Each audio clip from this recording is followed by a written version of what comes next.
The massive Galactic Council station floated in the void like a crystalline city, its countless spires reaching toward distant stars. Inside its gleaming corridors, Admiral Kethvar shuffled through his daily reports with the practiced boredom of someone who had done this for 3 centuries. His forearms moved mechanically across holographic displays, approving trade routes and dismissing minor territorial disputes between Outer Rim colonies. Then something caught his attention. A transmission from Grid Sector 7749, a region marked as unexplored on all official charts. The message was crude by galactic standards, transmitted on primitive radio frequencies that most civilizations abandoned millennia ago. Yet there was something oddly sophisticated about its structure. "Greetings to the Galactic Council," the message began. "We are representatives of the human species from the planet Earth.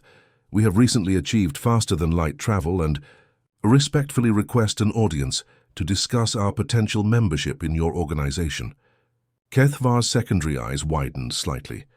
New species discoveries were rare these days. Most inhabited worlds had been catalogued and contacted centuries ago. He forwarded the message to the council chambers, where it would provide some amusement. During the next session, Council member Vexitari materialized beside his desk, her crystalline body refracting the soft blue light of the station. "Did you see the transmission from the unknown sector?" she asked, her voice tinkling like wind chimes. "Indeed." "Another backwater civilization seeking our wisdom," Kethvar replied, stretching his primary arms. "They call themselves humans. Apparently, they just discovered hyperspace travel." Vexitari's form shimmered with what passed for laughter among her people. How adorable. "They probably think they're the first species to split atoms or land on their moon. Remember the Quillari?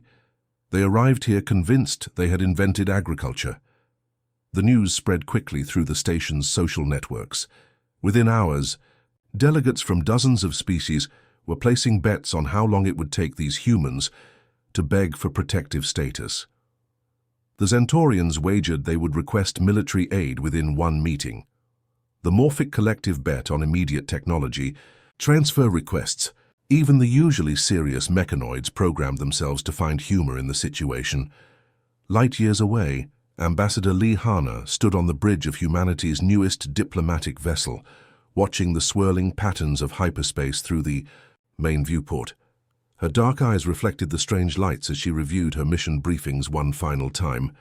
Earth's leaders had chosen her carefully for this first contact scenario, not just for her diplomatic skills, but for her ability to read situations and adapt quickly. "Ambassador," called Captain Yunde-Wu from his station, "we're approaching the transition point. Council space in 30 minutes. Hana nodded, smoothing her simple blue uniform. Unlike the elaborate costumes she expected to see, human diplomatic dress was deliberately understated. Sometimes the best impression came from not trying to impress at all. The ship dropped out of hyperspace near the council station, and Hana had to admit she was genuinely impressed. The structure was massive beyond anything humanity had built, its architecture flowing like frozen music between dimensions. Docking ports extended like welcoming arms, guiding their modest vessel toward a berth clearly designated for minor diplomatic missions. As Hana disembarked, the station's artificial gravity felt slightly lighter than Earth normal. The corridors hummed with activity as beings of incredible diversity moved about their business. She saw creatures that looked like walking crystals, others that seemed to be made of living metal, and some that defied easy description altogether. Her assigned guide was a young Altarian intern named Feltok, whose blue-scaled skin marked him as recently hatched. "Follow the designated path, human," he said in heavily accented Standard Galactic. "Do not deviate or touch anything. The Council has generously agreed to see you despite your species' obvious limitations." Hana smiled politely. "I appreciate their consideration. This station is truly remarkable. How long did it take to construct?" "Only 4,000 years, Feltok replied proudly. "Though I suppose that seems like an eternity to a species that barely lives 1 century. The preliminary briefing room was designed to intimidate, with towering ceilings and seating arrangements that placed visitors far below the established delegates. Delegate Morgeth dominated the central platform, his serpentine body coiled around. A floating chair that marked his status as a senior council member. "Welcome, human," he said, his voice carrying undertones that suggested barely contained amusement. "We trust you understand the extraordinary honor of addressing beings who have transcended the savage ways that still plague primitive worlds." Hana took her assigned seat calmly, her posture relaxed but attentive. "Thank you for this opportunity. I'm eager to learn about galactic civilization and how humanity might contribute to the greater community." Several delegates exchanged glances. That clearly said they had heard this script countless times before. Morgeth's tail twitched with what might have been suppressed laughter. "Contribute?" asked Councillor Thexani, her insectoid features clicking with curiosity. "What exactly does your species believe it could offer to civilizations that have mastered sciences your people have yet to discover?" Hana considered the question carefully. "Perhaps our perspective might be valuable. Sometimes fresh eyes can see solutions that experience might overlook." The delegate's amusement was now openly visible. Morgeth leaned forward, his expression patronizing. "My dear human, we have had millions of years to perfect our methods. What could a species that has barely left its home system possibly teach us about governance, technology, or civilization?" "Maybe nothing," Hana admitted with a slight smile. "But I'd love to hear about your methods. How do you maintain peace across such a vast territory? What happens when conflicts arise between member species?" The questions seemed innocent enough, but something in her tone made a few of the more perceptive delegates pause. There was a quality to her curiosity that suggested more than simple academic interest. The second day of preliminary sessions brought Hana into the Grand Assembly Hall, where representatives from 47 different species gathered for routine discussions. The chamber itself was a marvel of engineering, with gravity fields allowing delegates to sit on walls and ceilings, according to their species' preferences. Floating platforms drifted through the air carrying insectoid beings, while aquatic species observed from massive water-filled spheres suspended throughout the room. Hana found herself seated in what was clearly the newcomer section, surrounded by recently contacted civilizations who were still learning galactic protocols. To her left sat Ambassador Crix from the Beetle Worlds, his chitinous shell gleaming under the soft lights. To her right, a gaseous being from the Nebula Collective swirled within a containment suit, occasionally changing colors as it communicated. With its homeworld, Councillor Zethris took the central platform, his massive form resembling an elegant octopus crossed with living marble. His 12 tentacles moved in practiced gestures as he addressed the assembly about the Council's greatest achievement, absolute peace. For over 3,000 years, not a single member world has experienced warfare, he announced proudly.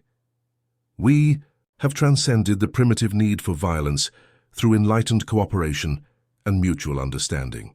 The assembled delegates murmured their approval, tentacles, claws, and various appendages waving in what Hana assumed was applause. She noticed how their movements seemed almost ritualistic, as if they had performed this same ceremony countless times. "Our collective security arrangement ensures that no world stands alone," continued another speaker, Administrator Velkoth, whose crystalline body refracted rainbow patterns across the chamber. "Individual military forces are unnecessary when the entire galaxy stands united in purpose." Hana raised her hand politely, waiting for recognition. When Zethris gestured toward her with one tentacle, she stood slowly. "Forgive my ignorance," she began, her voice carrying clearly through the chamber's acoustic systems. "But I'm curious about the practical aspects of this unity. What happens when that cooperation is challenged by external forces?" A ripple of confusion passed through the assembly. Several delegates turned to each other, their various forms of communication creating a susurrus of clicks, hums, and telepathic emanations. "External forces," repeated Velkoth, her crystalline form flickering with uncertainty. "What do you mean by this term?" "Well," Hana continued, maintaining her innocent tone, "surely there must be groups or entities that exist outside your unified system. Pirates, rogue states, species that haven't joined the Council. How do you handle threats from such sources?" The question seemed to strike the assembly like a cold wind. Councillor Zethris's tentacles writhed slightly, a sign of discomfort that Hana filed away for future reference.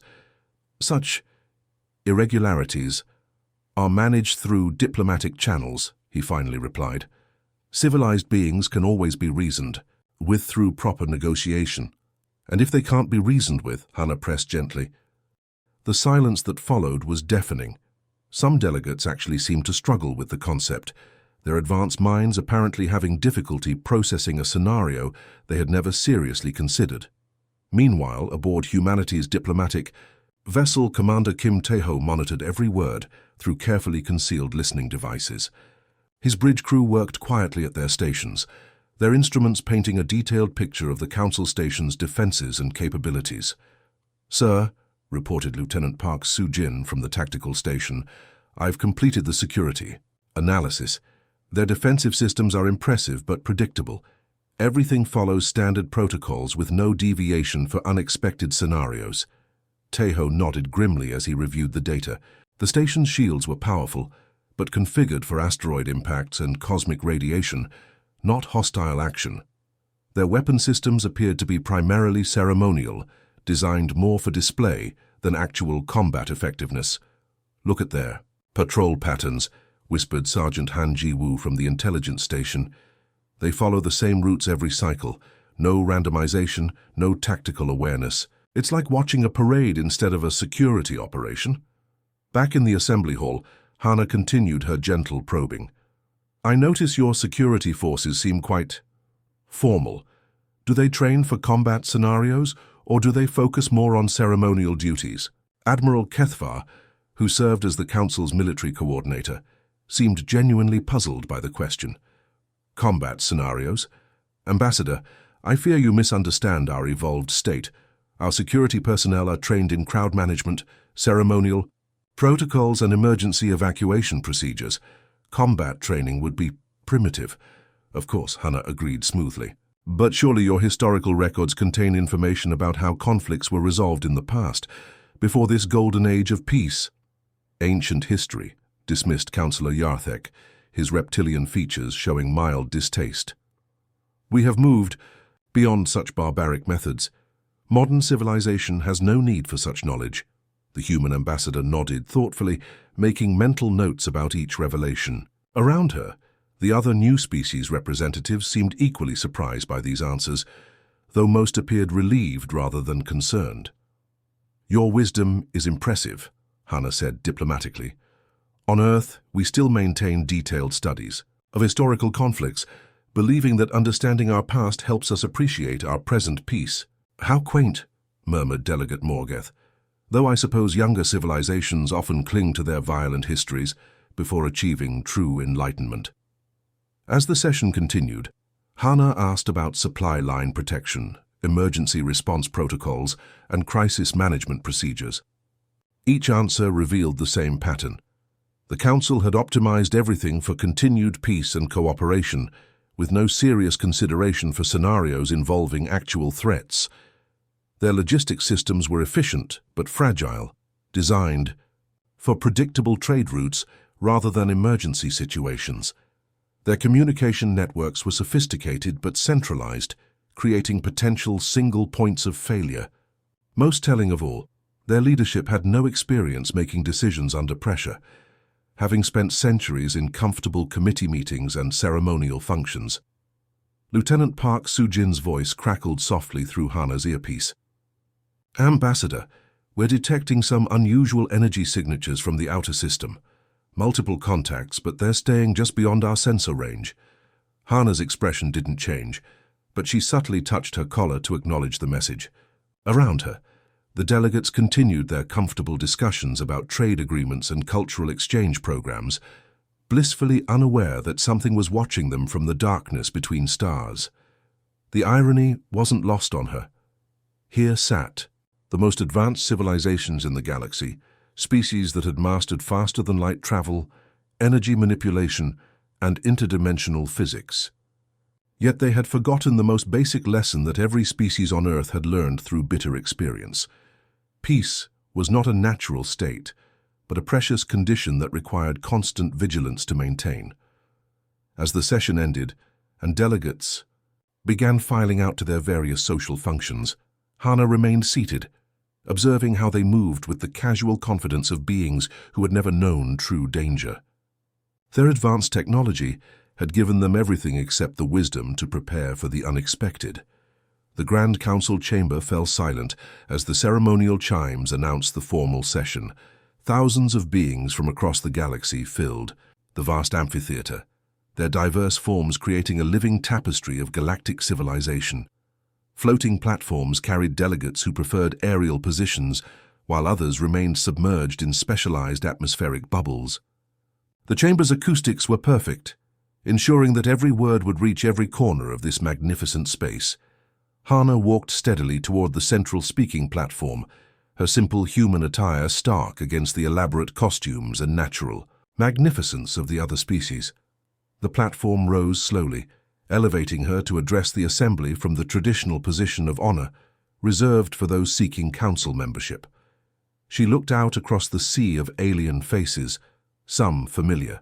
From her preliminary meetings, others completely unknown. Crystalline beings refracted light into rainbow patterns, while shadowy entities seemed to absorb illumination entirely. Mechanical constructs hummed softly with internal processes, and beings of pure energy flickered like living stars. Honored delegates, Hana began, her voice carrying clearly through the chamber's advanced sound systems. I stand before you representing humanity, a species that has recently joined the community of spacefaring civilizations. Today, I wish to share our story and perhaps offer our perspective on the challenges that face all intelligent life. A holographic display materialized above the platform, showing images of Earth from space. The blue marble hung in the void, beautiful and seemingly peaceful from this distance. Our world has known conflict, Hana continued, as the images shifted to show ancient battlefields, medieval sieges, and modern warfare. For thousands of years, our species fought against itself. Nations rose and fell, empires conquered and crumbled, and we came close to destroying ourselves multiple times. Delegate Yarthek leaned toward his companion, a slug-like being from the moisture worlds. Typical barbaric evolution, he whispered, his reptilian features showing mild distaste. They probably still settle disputes through individual combat like primitive beasts. But as Hana's presentation continued, the casual dismissal began to fade. The images showed not just warfare, but the evolution of human strategic thinking. Ancient generals adapting to new weapons, naval commanders developing innovative tactics, and air forces learning to coordinate complex operations across vast distances. We discovered that survival required more than just strength, Hana explained, her tone becoming more serious. It demanded adaptability. When faced with new threats, we learned to change our methods, to think differently, to prepare for scenarios we had never encountered before. The holographic display shifted to show human military academies, where officers studied not just their own conflicts, but those of every other nation. Libraries filled with strategic texts, war colleges where every battle was analyzed and dissected, and simulation centers where commanders practiced against countless hypothetical scenarios. We realized that the greatest victory was preventing war entirely, Hana said, her words carrying a weight that made several delegates sit forward with sudden attention. But we also learned that peace could only be maintained by those who understood the true cost of conflict and were prepared to pay it if necessary. Councillor Zethris's tentacles writhed uneasily. This wasn't the typical plea for protection or technology transfer they usually heard from new species. There was something different about this human's words, something that suggested deeper understanding than her species' apparent youth should allow. The images now showed modern Earth, with its unified global government and absence of major conflicts. But unlike the Council's own peaceful worlds, humanity's peace was clearly maintained by a complex web of defensive preparations, strategic reserves, and carefully maintained capabilities. We call this concept peace through strength, Hana explained. Not the strength to conquer others, but the strength to protect what we value, the wisdom to prepare for threats we hope never to face. Captain Cho Min-ho received Hana's subtle hand signal from his position aboard their diplomatic vessel. Throughout the ship, human crew members moved to their stations with quiet efficiency, Systems that had appeared dormant began to warm up, hidden weapon ports prepared to extend, and shield generators cycled through startup sequences. Light years away, similar scenes played out aboard dozens of other human vessels scattered throughout the galaxy. Ships that had appeared to be simple cargo haulers or research vessels began revealing their true nature as Admiral Song Kyung-ja's strategic deployment reached full readiness. Back in the council chamber, Hana's presentation took another unexpected turn. The holographic display now showed humanity's recent expansion into space, but not the usual story of peaceful exploration that most species presented. "When we reached for the stars, we didn't assume the universe would welcome us," she said calmly. "We prepared for the possibility that space might be dangerous, that we might encounter threats our homeworld had never faced." The images showed human deep space installations bristling with defensive systems, exploration ships equipped for combat as well as research, and colonies designed to be self-sufficient even under siege conditions. "Every human child learns basic tactics in school," Hana continued. "Not because we expect them to become soldiers, but because we believe every citizen should understand how to protect their community. Every human ship carries defensive systems, not because we seek conflict, but because space is vast, and help might be far away." Delegate Morgeth's serpentine form had gone completely still, his earlier amusement replaced by something approaching concern. Around the chamber, other delegates were beginning to whisper among themselves, their various forms of communication creating an undercurrent of unease. "We've studied the Council's remarkable achievement in maintaining peace," Hana said, her tone respectful but pointed. 3,000 years without major warfare is truly impressive, but we wonder what would happen if that peace were challenged by forces that didn't share your enlightened perspective." The question hung in the air like a gathering storm. Several delegates actually recoiled from the implications, their advanced minds struggling with concepts they had deliberately forgotten. Admiral Kethvar felt a chill run through his forearms as he began to understand what this human was really saying. This wasn't a request for guidance or protection. This was a gentle warning wrapped in diplomatic language. Lieutenant Park Soo-jin's voice whispered through Hana's nearly invisible earpiece. "Ambassador, those contacts we detected earlier are moving closer.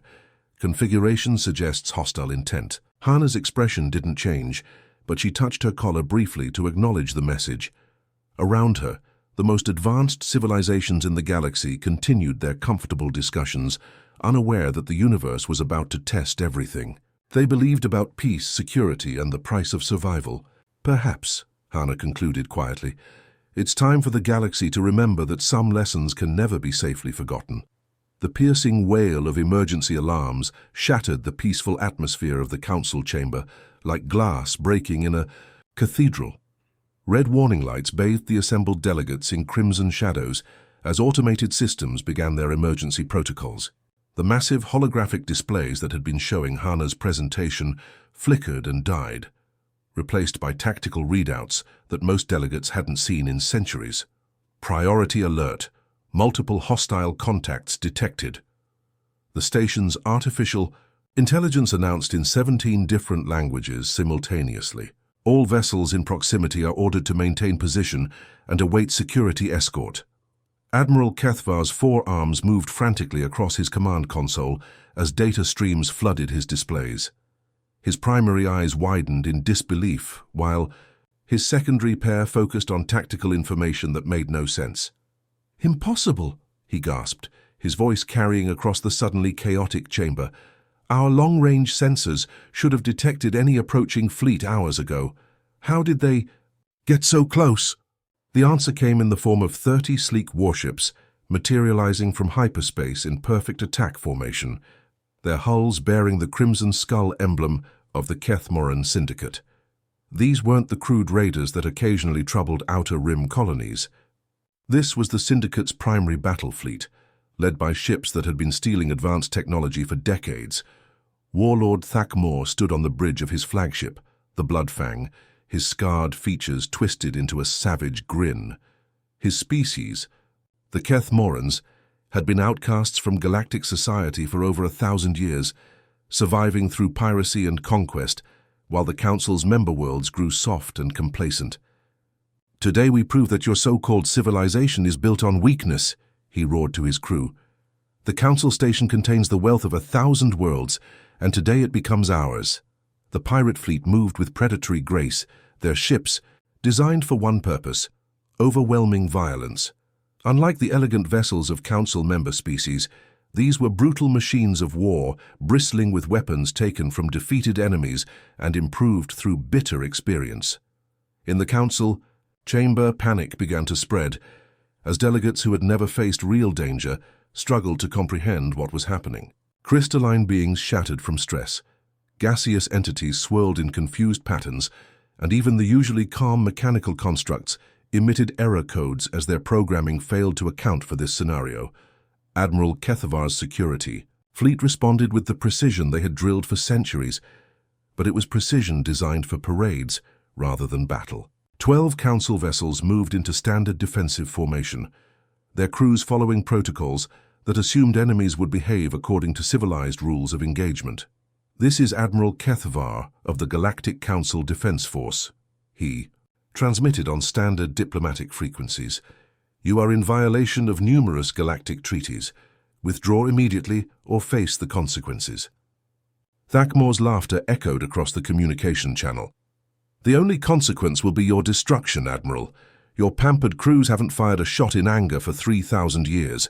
We've been fighting our entire lives. The first exchange of fire proved the pirate warlord's point."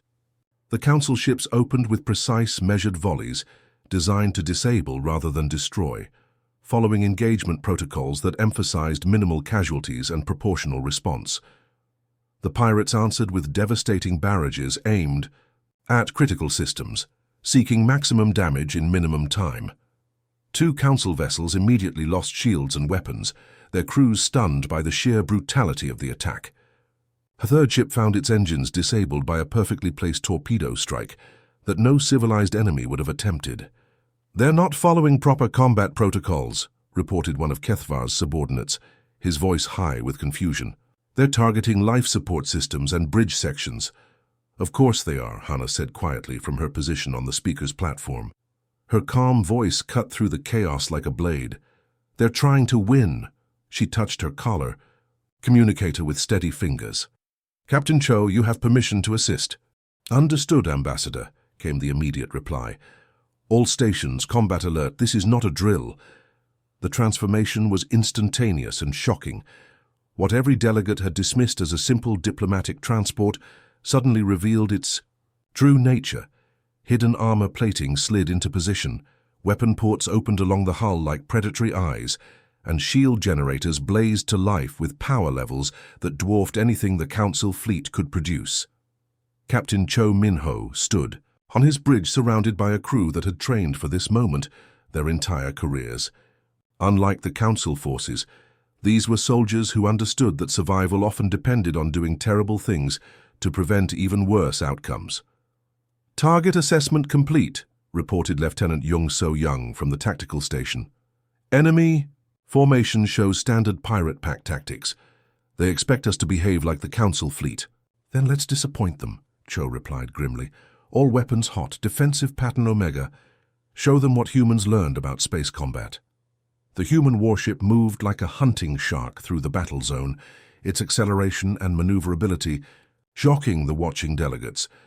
Instead of the stately movements they expected from a diplomatic vessel, it demonstrated aggressive tactics that treated space combat as a 3-dimensional chess game played at relativistic speeds.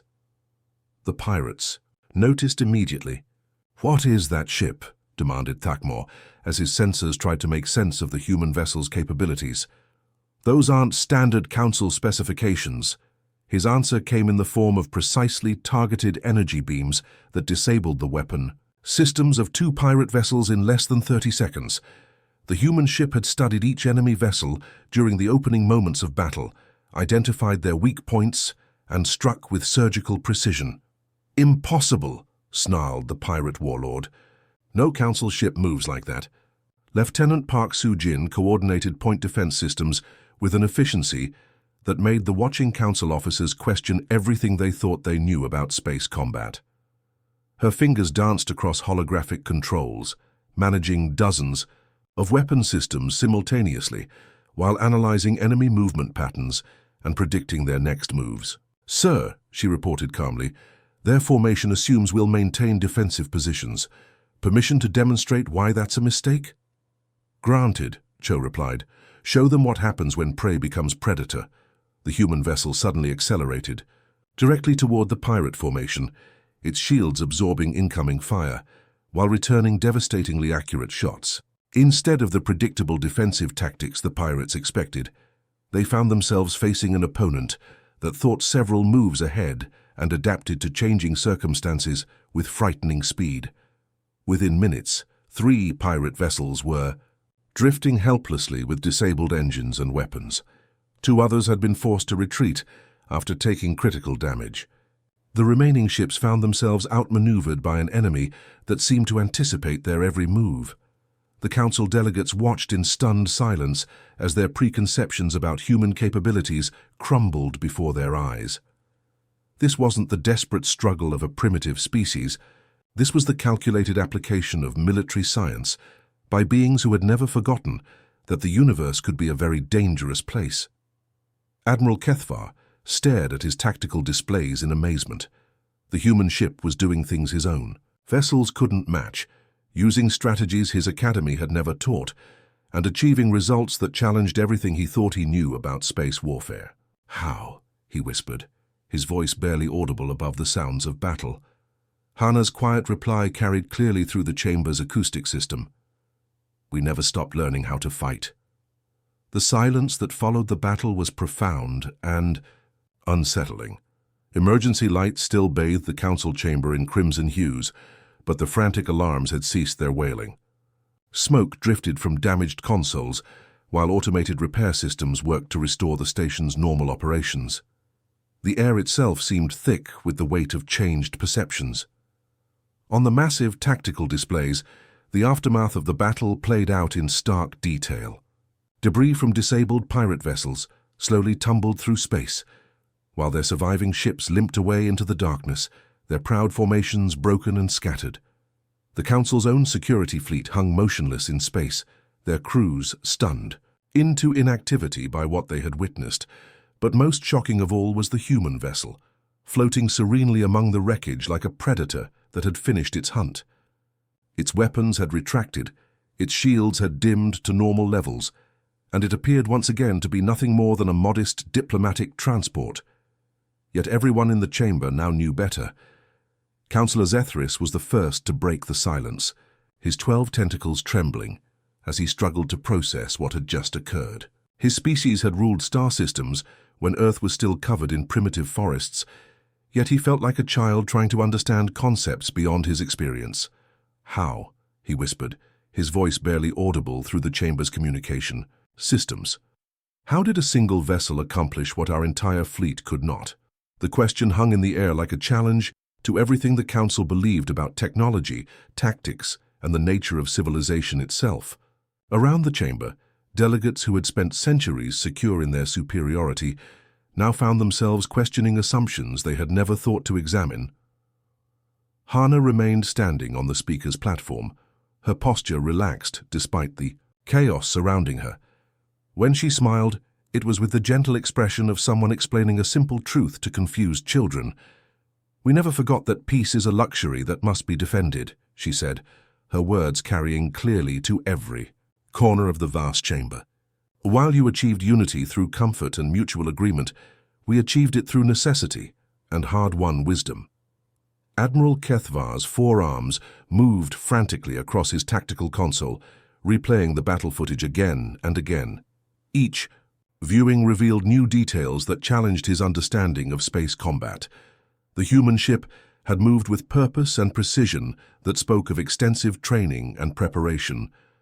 "Their weapons aren't significantly more advanced than ours," he muttered to himself, loud enough for nearby delegates to hear.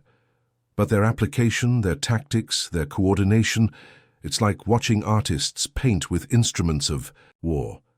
The battle recordings showed the human vessel executing maneuvers that the Council's own ships could theoretically perform, but had never practiced. While the Council fleet had followed standard formations designed for ceremonial displays, the humans had fought with fluid adaptability that turned their single ship into a force multiplier. Delegate Vexitari's crystalline form had dimmed considerably. Her usual brilliant luminescence reduced to uncertain flickers. When she spoke, her voice carried none of its earlier confidence. "What do you want from us?" she asked, the question tinged with something that might have been fear. "Are you here to conquer, to demand tribute, to force us to submit to your superior military capabilities?" The assumption revealed how little the Council truly understood about the species they were dealing with. Hana's expression remained patient and kind, showing no trace of the arrogance or aggression they expected from a conquering force. "Partnership," she replied simply, the single word carrying more weight than any elaborate speech. "We don't seek to conquer or control anyone, but the galaxy has threats you've forgotten how to face, dangers you've convinced yourselves no longer exist." As if summoned by her words, reports began flooding into the chamber from across the galaxy.